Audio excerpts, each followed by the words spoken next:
The level of secrecy and secret facilities and the capabilities of our nationally kept secrets would shatter most people's imagination of what is possible.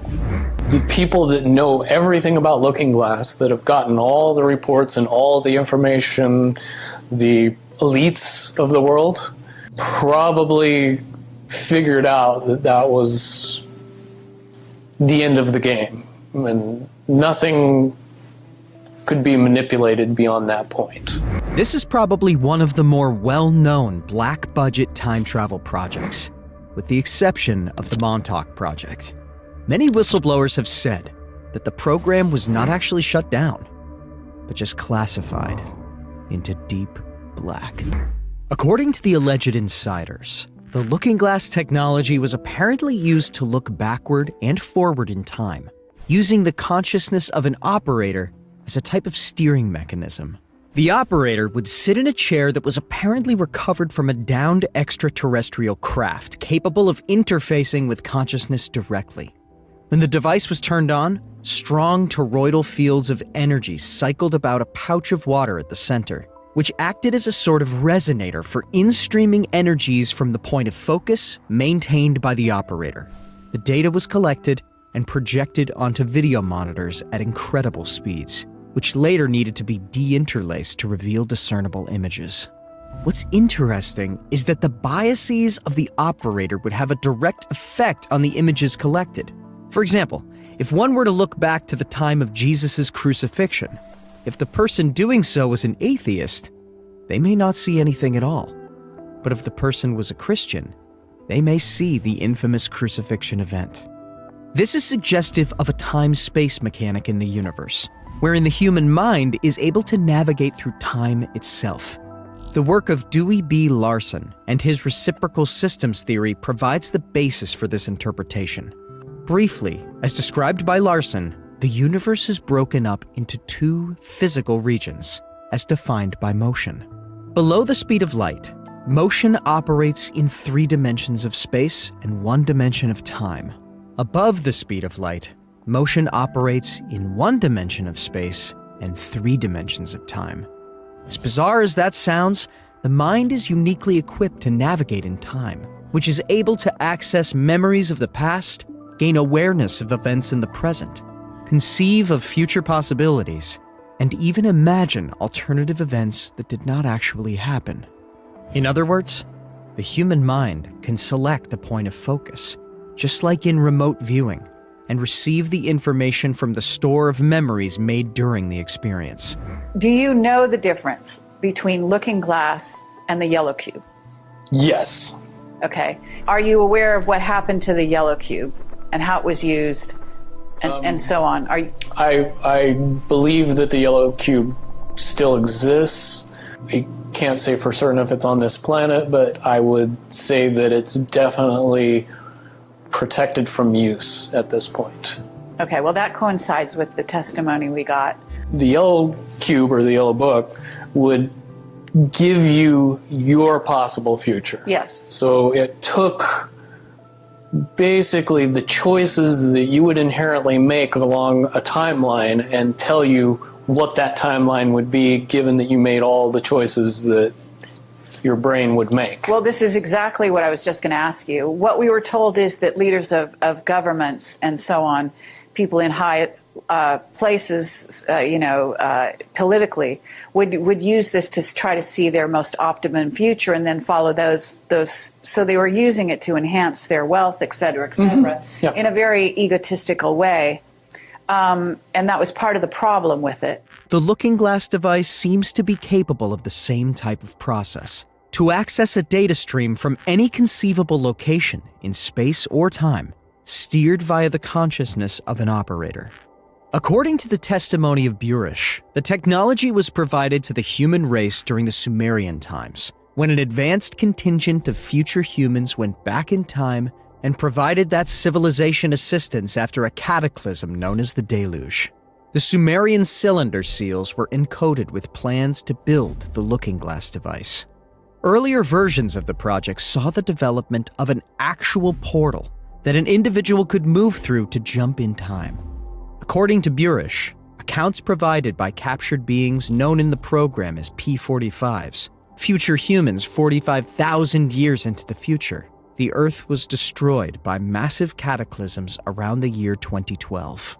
This is apparently because looking glass devices were actively being used during a major celestial alignment, which overloaded the organic energy grid of the planet.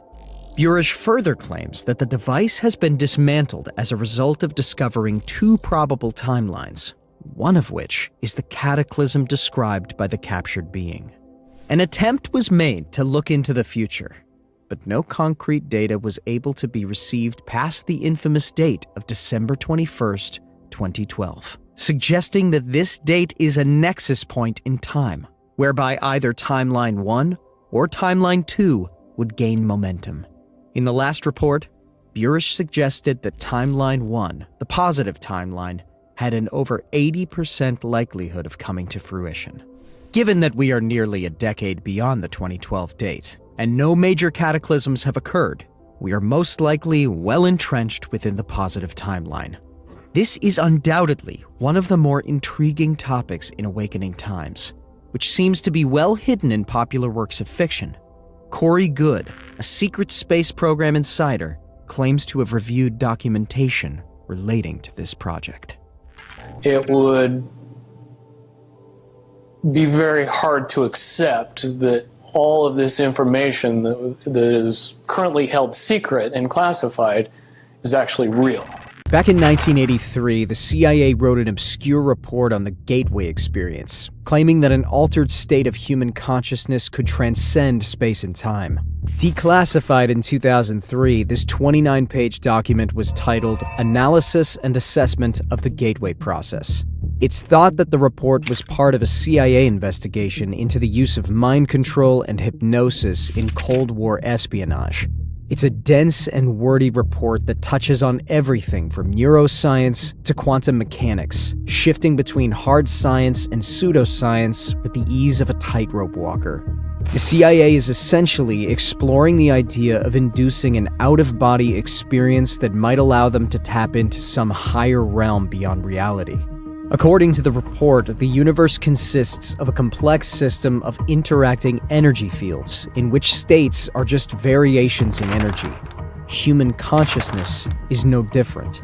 It's just a vibrational pattern of energy. When hemisync is achieved, the report says it can induce an altered state of consciousness in which a person's consciousness is released from the physical world and turned into a pure field of energy. Now let's get to the last and most important part of the document. Please, pay attention.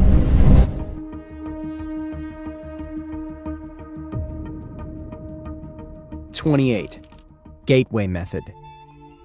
Having put the gateway experience in context by postulating a structural outline of how and why it seems to work, and having shown what it is designed to achieve, the time has come to examine the specific techniques which comprise the gateway training process. These techniques are designed to enable the user of the gateway tapes to manipulate the high energy states, which can be achieved if the user continues to work with the tapes over a period of time. The amount of time required to reach advanced energy states and to fully exploit the techniques varies with the individual.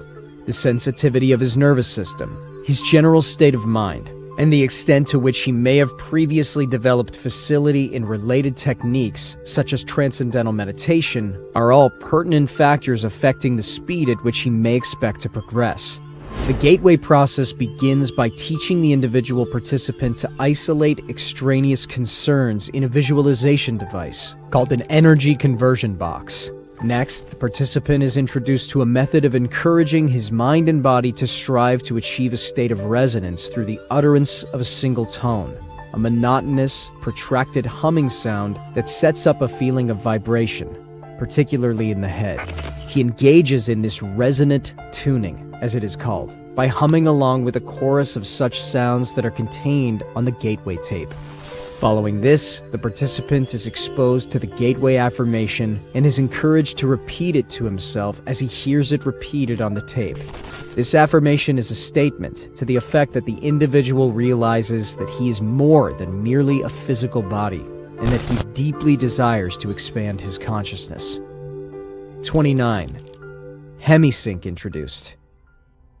After that, he's exposed for the first time to the hemisync sound frequencies, and is encouraged to focus on and develop a perception of and appreciation for those feelings which accompany the synchronization of brainwaves that result.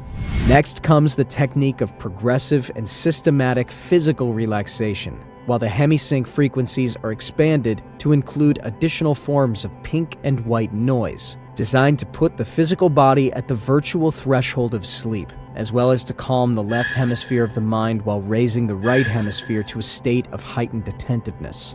Once all of this is achieved, the participant is invited to envisage the creation of an energy balloon, comprised of an energy flow beginning at the center of the top of the head and extending down in all directions to the feet.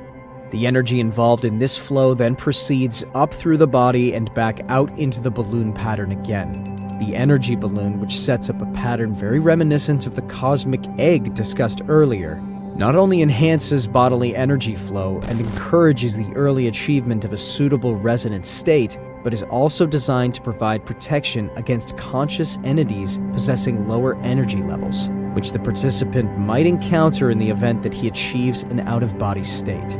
It serves as a precautionary purpose in the unlikely event that the participant's first out-of-body experience involves direct projection outside the terrestrial sphere. 30. Advanced techniques. Having reached Focus 10, the participant is now ready to endeavor to achieve a state of sufficiently expanded awareness to begin actually interacting with dimensions beyond those associated with his experience of physical reality. This state is called Focus 12, and involves conscious efforts on his part, while additional forms of pink and white noise enter the sound stream being directed into his ears from the gateway tape. Once the participant has achieved this state of greatly expanded awareness, he is ready to begin employing a series of specific techniques or tools, as the Monroe Institute characterizes them, which enable him to manipulate his newly found expanded awareness to obtain practical, useful feedback of value for promoting self-discovery and personal growth. In this way, the individual enlists the assistance of what Monroe Institute calls his higher self. In other words, his expanded consciousness, to interact with the universal hologram to obtain the information required to solve the problem. This approach may be used to solve personal difficulties, technical problems in the realm of physics, mathematics, practical administrative problems, and so on. Responses to the problem-solving technique may be received almost immediately, but often they come based on developing intuition over the next 2 to 3 days. Frequently, the response comes in the form of a sudden, holistic perception in which the individual suddenly finds that he simply knows the answer in all of its ramifications and completely in context, sometimes without even being able to put his newly found perception into words, at least initially. In some cases, the response may even arrive in the form of visual symbols, which the individual will see with his mind while he is in the Focus 12 state, and which he will have to interpret after he returns to normal consciousness.